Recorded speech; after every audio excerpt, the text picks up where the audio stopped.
नमस्कार मित्रों, स्वागत है आपका स्टडी आईक्यू में। आज हम लोग बात करने वाले हैं बायोफ्यूल्स से जुड़े हुए एक आर्टिकल के बारे में। हाल ही में हिंदुस्तान टाइम्स में एक आर्टिकल आया था। इंपॉर्टेंट चीज नोट करने वाली है, it was written by Dharmendra Pradhan, minister of the Modi government, minister from Modi government. उन्होंने हाईलाइट किया biofuels can help double the farm incomes, और उन्होंने बताया बायोफ्यूल्स की इंपॉर्टेंस। तो हम लोग आज यहाँ पे बात करने वाले हैं बायोफ्यूल्स के बारे में, कुछ ऑब्जर्वेशन करेंगे और हमारे भारत में बायोफ्यूल्स का क्या स्टेटस है देखेंगे, डिवाइड करेंगे डिफरेंट बायोफ्यूल्स में और क्या इनका स्टेटस है और इवेंचुअली क्या बेनिफिट्स है और क्या चैलेंजेस है। इन सब चीजों पे हमारा फोकस रहेगा इस पर्टिकुलर डिस्कशन में। So let's begin our discussion, but before that I am your friend Rahul Saigaonkar. If you want to follow me, you can follow me on the ID Rahul Sai 222। If you have a doubt, if you have a query, you can directly message me on Instagram. इसके अलावा study IQ has brought a comprehensive prelims का mains program for UPSC 2021। For more details, please download the app from Google Play Store and don't forget to subscribe to Study IQ. Right, पहले एक observation देखते हैं। अगर हम लोग India के बारे में देखेंगे, इंडिया एनर्जी सफिशिएंट नहीं है। हमारी जो एनर्जी रिक्वायरमेंट्स है, स्पेशली ऑयल गैस रिलेटेड, सारी बाहर से इंपोर्ट होकर आती है और काफ़ी रिजिड इंपोर्ट्स भी हैं हमारे। राइट, तो इंडिया कितना इंपोर्ट करता है? अगर हम लोग तेल की बात करें तो इंडिया 84% जो इंडिया में ऑयल यूज होता है, क्रूड ऑयल जिससे पेट्रोल डीजल आते हैं, तो 84% वो इंपोर्ट होता है बाहर से। केवल 16% है जो हमारा खुद का प्रोडक्शन है, that caters to our demand. इसके अलावा 56% ऑफ गैस जो है इंडिया में, जो डोमेस्टिक यूज में होता है, वो भी हम इंपोर्ट करके लेते हैं। तो इन सबसे सवाल जरूर उठ जाता है कि हमारी आत्मनिर्भरता कहाँ है? क्योंकि हम लोग आत्मनिर्भर बनना चाहते हैं, तो वाई डोंट वी बिकम आत्मनिर्भर, self reliant in terms of energy also. तो एनर्जी सफिशियंसी की बात यहां पे जरूर आती है। और इस चीज को अगर हम लोग जोड़ दे फार्मर्स के साथ, कि हमारा उद्देश्य है कि हमारे किसानों की इनकम डबल हो जाए। इनफैक्ट मोदी सरकार ने कहा था कि 2022 तक फार्मर्स की इनकम डबल करने की कोशिश करेंगे। 2022 is coming soon, but we are still working towards doubling the farm income.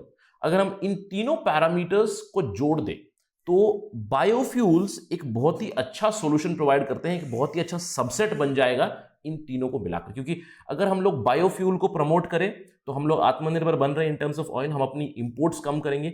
और बायोफ्यूल, याद रखिए, बायो मतलब जिससे किसानों को भी इनकम जरूर मिलेगी, इस चीज से उनकी इनकम को भी हम डबल कर सकते हैं। तो बायोफ्यूल एक बहुत ही अच्छा टूल है, बहुत ही अच्छा फॉर्मूला है, जिससे कि हम लोग ये तीनों चीजों में बैलेंस बना सकते हैं।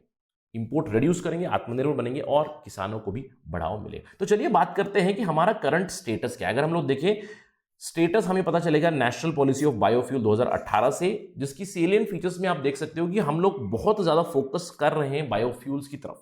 हम लोग बात कर रहे हैं ब्लेंडिंग की, 20% blending, ethanol blending in petrol and 5% biodiesel blending in diesel has been proposed by 2030। इसके साथ ही साथ एडवांस्ड बायोफ्यूल्स के ऊपर काफी फोकस है, काफी ज्यादा इन्वेस्टमेंट हो रही है। हमने बायोफ्यूल्स को क्लियरली कैटेगराइज किया है 1G, 2G, 3G में। तो इसके ऊपर थोड़ा सा फोकस कीजिएगा। अगर आप कॉम्पिटिटिव एग्जाम की तैयारी कर रहे हैं तो try to focus 1G fuels क्या होते हैं, 2G फ्यूल्स क्या होते हैं, 3G फ्यूल्स क्या होते हैं। इसके अलावा हम लोग स्कोप भी अपने बढ़ा रहे हैं कि जो रॉ मटेरियल चाहिए बायोफ्यूल प्रोड्यूस करने के लिए, उसको कैसे बढ़ाए, क्योंकि एक बैलेंस बहुत जरूरी है। हम अपनी जो जमीन है वहां पे हम अपना खाना उगाते हैं, फूड ग्रेन्स उगाते हैं, उसको हटाकर अगर हम लोग बायोफ्यूल्स के लिए रॉ मटेरियल्स उगाना शुरू कर दे तो फूड सिक्योरिटी का क्या होगा? तो एक बैलेंस बनाना बहुत जरूरी है। स्कोप जहां पे रॉ मटेरियल बन सकता है उसको बढ़ाने की जरूरत है। साथ ही साथ बायोडीजल प्रोडक्शन के ऊपर एनकरेजमेंट है। बैरन लैंड्स के ऊपर जो रॉ मटेरियल इनको प्रोडक्शन कराने की बात चल रही है, रिसर्च एंड डेवलपमेंट के ऊपर फोकस है। और साथ ही साथ इस पर्टिकुलर पॉलिसी ने एक बायोफ्यूल कोऑर्डिनेशन कमिटी भी सेटअप की है ministry of petroleum and natural gas के अंदर। राइट, तो ये सब चीजें हमारी बायोफ्यूल पॉलिसी की। क्या ये पॉलिसी रंग लाई है? इस शॉर्ट ड्यूरेशन में अगर हम लोग जज करें तो पॉलिसी हैज एक्चुअली हेल्प्ड। देखिए, हम लोग बात करते हैं बायोफ्यूल की, इथेनॉल की बात करेंगे, बायोडीजल की बात करेंगे और बायोगैस की भी बात करेंगे। देखिए, अगर हम लोग इथेनॉल की बात करें तो 2013-14 में इथेनॉल कितना प्रोड्यूस होता था इंडिया में? 380 मिलियन लीटर। फोकस कीजिएगा मिलियन के ऊपर। लेकिन अभी 2019-20 और अगले साल में का क्या प्रेडिक्शन है? 2019-20 में हम लोगों ने प्रोड्यूस किया यहां पे 1.89 बिलियन लीटर। फोकस कीजिएगा बिलियंस पे, तो बहुत ज्यादा कैपेसिटी जरूर बढ़ी है in terms of ethanol production. और इस साल का जो एस्टिमेट है वो है 3.5 billion litres, which is again very very good for our economy, again for our farmers as well. और अगर हम लोग फोकस करें यहां पे प्राइमरी रॉ मटेरियल क्या है इथेनॉल प्रोडक्शन के लिए, इथेनॉल प्रोडक्शन के लिए प्राइमरी इंडिया में रॉ मटेरियल है शुगर केन, और उसके जो बायो प्रोडक्ट्स निकलते हैं, बाई प्रोडक्ट्स निकलते हैं, दैट इज बैगेज एटसेट्रा, जिससे 90% ऑफ इथेनॉल सप्लाई जाती है जो हम इथेनॉल ब्लेंडिंग प्रोग्राम में डालते हैं। इथेनॉल ब्लेंडेड पेट्रोल जो बनाते हैं ऑयल मार्केटिंग कंपनीज, वो 90% शुगर केन और उसके बाई प्रोडक्ट से ही जाता है। तो इसका फायदा क्या, अगर आप देखिए शुगर केन से अगर जा रहा है, तो अगर मैं एक शुगर केन फार्मर हूं और मैं शुगर केन प्रोवाइड कर रहा हूं शुगर फैक्ट्रीज को, तो एक तो बेसिकली शुगर तो निकल ही रहा है, राइट, और दूसरा अभी आप एक बायोफ्यूल भी निकाल रहे हैं, ठीक है। तो पेमेंट शुगर से तो मिलेगी, लेकिन इन जनरल हम लोगों ने बहुत बार देखा है कि शुगर के इंडस्ट्री में प्रॉब्लम क्या है, शुगर की जो पेमेंट होती है वो बहुत ही डिलेड होती है, काफ़ी सारे उसके अंदर डिडक्शंस वगैरह होकर निकलता है। लेकिन बायोफ्यूल की जो पेमेंट होती है it is completed with in 21 days by the oil marketing companies. तो बहुत ही जल्द पैसा मिलेगा कंपनीज को, ताकि वो डिस्बर्स कर दे फार्मर्स को। एक फायदा जरूर है। चलिए बायोडीजल के बारे में बात करते हैं। इथेनॉल के बाद बायोडीजल की अगर इंडिया में सप्लाई देखें तो 2015-16 में 11.9 मिलियन लीटर्स था, ऑलमोस्ट 10 गुना बढ़ चुका है, 9 to 10 टाइम्स इंक्रीज हो चुका है। 2019 में 105 मिलियन लीटर्स। और अगर हम लोग इसकी बात करें, प्राइमरी प्रोडक्शन इसकी कहां से होती है, ऑयल सीड से होती है, जैसे कि फॉर एग्जांपल जट्रोपा, सोयाबीन, ग्राउंडनट, बहुत सारी चीजें हैं जिनसे बायोडीजल बनता है, और बायोडीजल ब्लेंडिंग प्रोग्राम भी चल रहा है इंडिया में। इसके अलावा अगर हम लोग बायोफ्यूल्स की बात करें तो कंप्रेस्ड बायोगैस के ऊपर भी इंडिया का फोकस बन चुका है।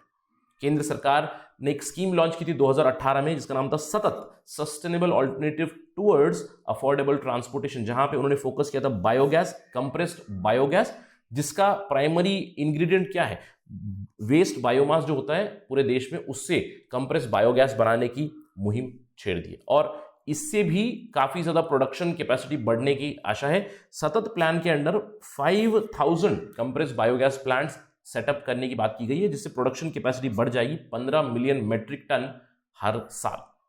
तो अगर हम लोग बात करें बायोफ्यूल्स की, तो दिशा तो काफी अच्छी मिल चुकी है। इथेनॉल प्रोडक्शन बढ़ा हुआ है, बायोडीजल प्रोडक्शन बढ़ा हुआ है, और बायोगैस प्रोडक्शन भी बढ़ ही रहा है। साथ ही साथ अभी अगर हम लोग बात करें सरकार की, सरकार ने भी काफी अच्छा प्लान किया है। आगे चल के हर साल सरकार ने यह कहा है कि 1 लाख करोड़ की रकम का बायोफ्यूल, ना सिर्फ इथेनॉल, याद रखिए इथेनॉल, बायोडीजल, बायोगैस सब मिलाकर जो बायोफ्यूल रहेगा उसको परचेज करेंगी oil marketing companies every year, तो जिससे बढ़ावा और मिलेगा हमारे किसानों को, यानी कि उनकी इनकम और बढ़ सकती है बायोफ्यूल से। तो ये आइडिया काफी अच्छी है। जैसे मैंने बताया कि इंपोर्ट कम हो जाएंगे और आत्मनिर्भर भी हम लोग बनेंगे इस चीज से। तो चलिए देखते हैं फायदे क्या है ये बायोफ्यूल्स के। अगर हम लोग बायोफ्यूल के बेनिफिट की बात करें तो मल्टीपल बेनिफिट्स है। जैसे मैंने आपको बताया कि 90% इथेनॉल कहां से प्रोड्यूस हो रहा है, शुगर केन और शुगर केन के बाई प्रोडक्ट से। तो शुगर इंडस्ट्री को तो बढ़ावा मिलेगा ही मिलेगा। अगर हम लोग बायोफ्यूल बढ़ा रहे हैं, इथेनॉल प्रोडक्शन बढ़ाना चाहते हैं, तो शुगर इंडस्ट्री को पुश जरूर मिलेगा।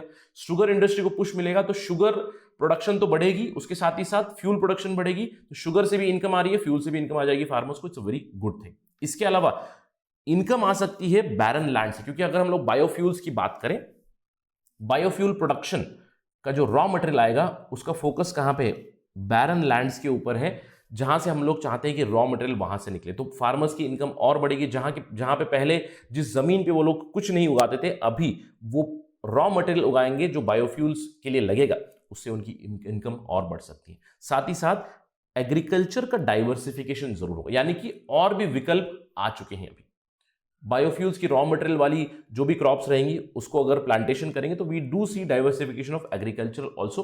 साथ ही साथ ये जो सोर्स है बायोफ्यूल, नाम से ही पता चल रहा है बायोफ्यूल है, यानी कि रीन्यूएबल एनर्जी है। तो रीन्यूएबल एनर्जी को पुश मिलेगा। अगर रीन्यूएबल एनर्जी को पुश मिलेगा तो हमारे पर्यावरण को बहुत ज्यादा फायदे मिलेंगे, एयर पोल्यूशन कम होगा, राइट। तो इन सब चीजों से हमारा जो कमिटमेंट है, INDC है, इंटरनेट नेशनल डिटरमाइंड कॉन्ट्रीब्यूशन, जो हम लोगों ने दिया है, कमिटमेंट जो दिया है पेरिस क्लाइमेट अग्रीमेंट की तरफ, वो भी पूरा होगा, राइट।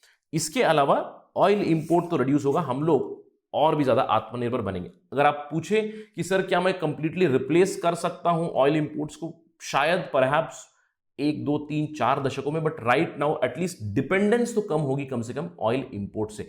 तो मल्टीपल फायदे हैं। इसीलिए धर्मेंद्र प्रधान कहते हैं कि biofuels can actually help in doubling farmers income for sure. और इसकी तरफ सरकार ने एक मुहिम भी छेड़ दी, काम भी बढ़िया चल रहा है।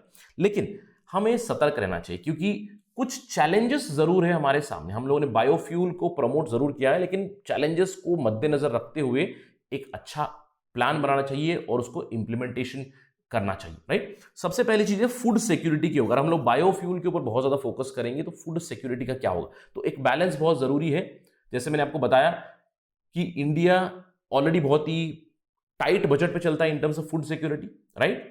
तो हम लोग क्या अपना लैंड डिवर्शन कर सकते हैं, एग्रीकल्चरल जो लैंड है उसको अगर हम लोग कमर्शियल क्रॉप, यानी कि अगर हम लोग बायोफ्यूल के रॉ मटेरियल बनाने के लिए हम लोग क्रॉपिंग करेंगे तो फूड सिक्योरिटी का क्या होगा। तो इसीलिए फूड सिक्योरिटी को मद्देनजर रखते हुए ही बैलेंस करना पड़ेगा बायोफ्यूल प्लांटिंग और फूड क्रॉप प्लांटिंग को। इसके अलावा अगर हम बात करें टेक्नोलॉजी की ऊपर बहुत ज्यादा फोकस रहना चाहिए। देखिए हम लोग हमेशा बात कर रहे हैं कि इथेनॉल ब्लेंडिंग होनी चाहिए, बायोडीजल ब्लेंडिंग होनी चाहिए। चलिए इमेजिन करते हैं कि मैंने इथेनॉल ब्लेंडिंग कर दी 50% इन पेट्रोल। अगर वो पेट्रोल मैं अपनी गाड़ी में डालूंगा तो क्या मेरी गाड़ी चलेगी? Same applies for diesel. अगर मैं 20% बायोडीजल मिलाऊंगा, जो डीजल है हमारा उसमें अगर मैं मिला दूंगा तो क्या मेरी व्हीकल चलेगी? टेक्नोलॉजी के ऊपर फोकस करना चाहिए, उस ट्रांजिशन के ऊपर भी फोकस करना चाहिए। साथ ही साथ जो हमारी प्रोडक्शन कैपेसिटी है उसके अंदर भी टेक्नोलॉजी बहुत जरूरी है। और भी ज्यादा एफिशिएंट बनाना पड़ेगा हमारे इथेनॉल प्रोडक्शन प्लांट्स को, बायोडीजल प्रोडक्शन प्लांट्स को। टेक्नोलॉजी बेस्ड प्रोडक्शन होगी तो आउटपुट भी ज्यादा होगा, एफिशिएंसी भी ज्यादा होगी और इससे इनकम भी ज्यादा मिलेगी किसानों को। इसके अलावा लैंड डिवर्शन की एक प्रॉब्लम बहुत रहेगी। अब आपको लग रहा है कि सर ये तो रिडंडेंट डिस्कशन कर रहे हैं आप, क्योंकि ऑलरेडी आप बता चुके हैं यहां पे, लेकिन मैं फूड सिक्योरिटी के बारे में बात नहीं कर रहा हूं। देखिए मैंने बात की बैरन लैंड्स की, नए लैंड्स की, तो एग्रीकल्चरल लैंड तो मैं शिफ्ट करूंगा ही नहीं बिल्कुल, right, to a large extent. तो कौन सा लैंड मैं अभी ला रहा हूं इस क्रॉपिंग में? अगर मैं फॉरेस्ट लैंड्स क्लियर कर रहा हूं, अगर मैं वेटलैंड्स क्लियर कर रहा हूं, अगर इकोलॉजिकली सेंसिटिव एरियाज में क्लियर करके इन चीजों की क्रॉपिंग कर रहा हूं, तो that would be rather counter productive. जो मैंने आपको बताया कि एनवायरमेंटल बेनिफिट्स आएंगे वो और ये तो काउंटर ही हो जाएंगे। तो इसीलिए फोकस रहना पड़ेगा कि लैंड डिवर्शन नहीं होना चाहिए। जो भी वेस्ट लैंड है, बैरन लैंड से अगर उनको कन्वर्ट करें तो बहुत अच्छी चीज है, लेकिन अगर फॉरेस्ट काट कर हम लोग इन चीजों के रॉ मटेरियल की क्रॉपिंग कर रहे हैं then that would be rather counterproductive. तो इन चैलेंजेस को मद्देनजर रखते हुए हम आशा करते हैं कि बायोफ्यूल पॉलिसी जो आई है वो सक्सेसफुल रहे और आगे चल के किसानों की इनकम डबल हो जाए और हम ज्यादा आत्मनिर्भर बने, एनर्जी सिक्योर बने इंडिया में। That is it from my side on this part of discussion. Thank you for watching. जय हिंद।